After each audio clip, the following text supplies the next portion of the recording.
நாட்டாண்மைக்காரர்கள்.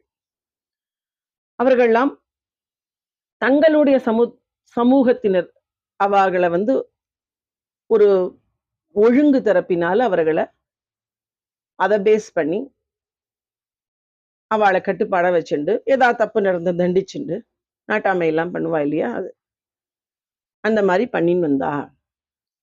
இப்பொழுது இருக்கிற பெரியவா சொல்ல சர்க்கார் கூட ஜெயிலில் போட்டுதான் சிக்ஷிக்கிறார்கள். அதாவது ஜெயில போட்டு அவ வந்து தண்டனை கொடுக்குறான். அந்த காலத்துல அப்படி கிடையாது.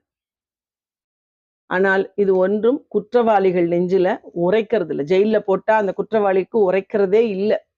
அடுத்து திருப்பி வெளில வந்து அதே தப்புதான் பண்றாங்கிறா பெரியவா. ஆனா குற்றங்கள் பாட்டுக்கு வளர்ந்துட்டே தான் இருக்கு.